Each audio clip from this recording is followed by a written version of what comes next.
I'm gonna check on the chat window and see if there's something.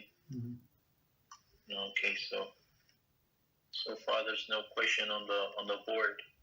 No problem. So go ahead. Okay, so in regards to this topic of Tzedakah, I was thinking about what happened to Nachum Gamzu. I heard the story that because he didn't have, I don't know if it was money or food. I believe it was food handy in order to give to a poor person. The person, while he was looking for this item that he was supposed to give him, the person died out of starvation. So he started let's say, bringing some curses upon himself in order to pay for what he just did.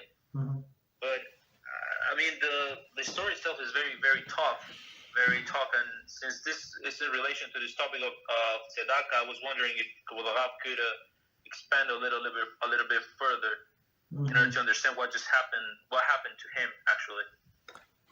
If I remember the story correctly, it was not a person; it was a Satan who disguised himself as a person, if I remember the story correctly. So, and he asked Nachum Gamzu for food, and he was trying to get that saying, I think figs or something, because they have a calorie, they have sweetness. So it's for a person who's starving, the sugar is actually the best, like these good fruits. But he was trying to take one sack from, like, it's on a donkey. It's not like everything is packaged like we have, right? It takes some time, and I think it's Satan's. He passed right away. So I mean, to put that tzaddik down. So generally, like, how does it apply to us? It does not apply to us. So of course, if you say that you're going to give a person, and people ask me, unfortunately, a few people ask me, they say, like, I feel so sad. Like some people promise them to give something, right? And they say, look, he told me that he's going to give you on Monday. Today is Friday. Should I remind him?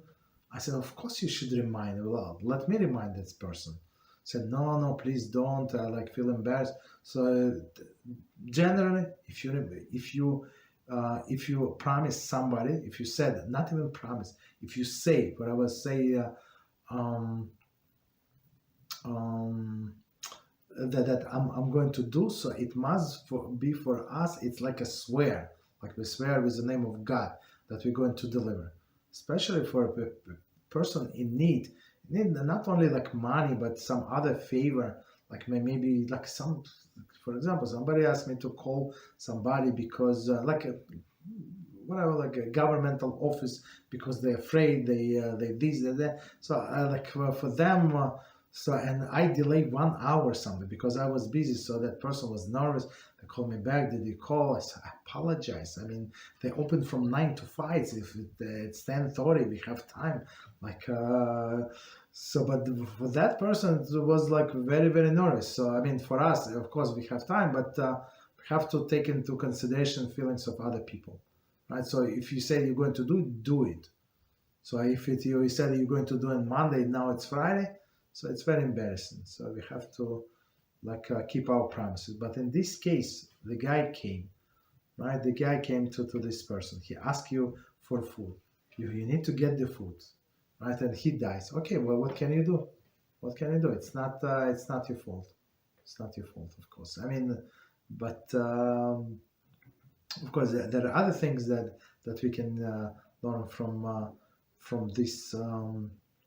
From the story, I mean that on another hand, HaShem made it that it happened to you, that a person died because maybe because of something else, not because he was moving slowly, right? But because he was guilty in some other things. Understand? That's what we have to take into consideration, right? So if somebody dies before you give them tzedakah, that's not your fault, basically. Okay, but you probably were wrong in someone else. Of course. Okay, what else? kavod.